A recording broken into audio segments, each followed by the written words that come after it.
If you're applying to medicine or dentistry this year, the most important thing to do is start with the numbers so that you can be smart about how you approach the application. If you know anything about my channel already, you will see that we are a channel dedicated purely to medicine and dentistry applications in the UK and how to maximize your chances.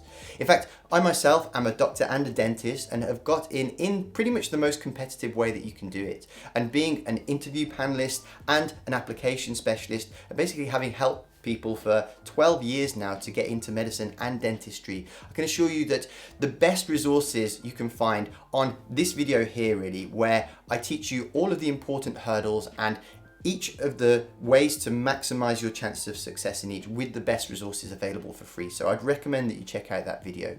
Also, if you want to subscribe to the channel, every week we put out a video telling you exactly where you need to be and what you need to be doing at that stage of the application. So if you subscribe to that and turn on notifications, you will be kept up to date as to how you can maintain your edge and be really competitive in today's applications, which are the most competitive they've ever been. But it's really important to start with the data and know the reality of what you're up against so we can know how to tackle it. So what I'm going to show you now is the application numbers and show you how it's still becoming more competitive than ever. So in 2021, we had 28,690 people applied to medicine in the UK.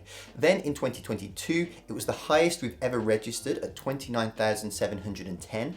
Now this year in 2023, it's down to 26,820. So this does seem like it's come down this year, but actually what I'm going to show you next is going to show you how it's actually probably the most competitive year it's ever been.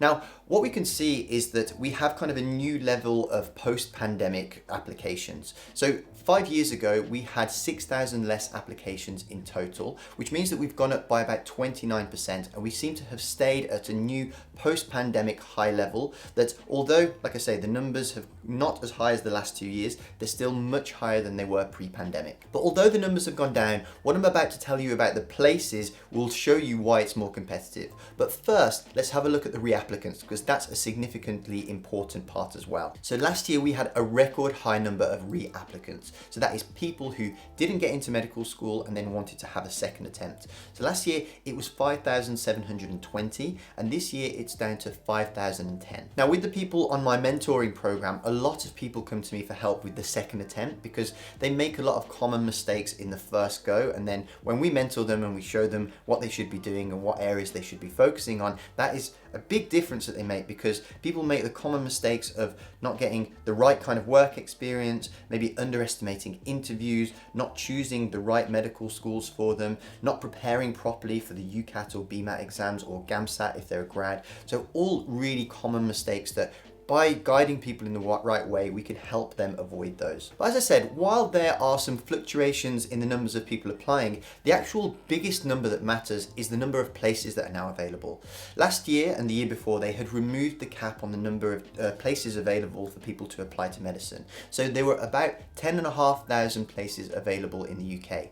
Now that cap has been reinstated, which means that the places have gone back down to 7,100 for domestic applicants and only 500 places for international applicants. So what does that mean?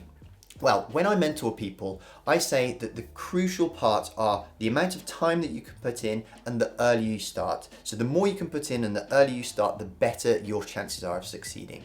And really the most important thing is to be aware of the timeline and the major hurdles coming up so that you can start preparing now.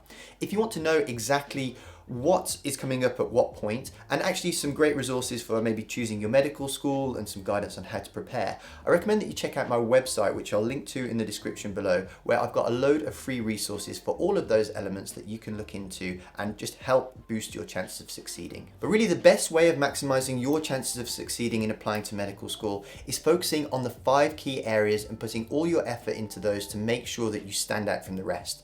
If you want to find out about those areas and how you can stand out in each, check out this video here where I go through each of them in turn and tell you exactly what you need to be doing to set yourself apart from the crowd and maximize your chances of getting into medical school. Thanks for watching, and I hopefully will see you over on the channel where we'll continue helping you on your med school journey.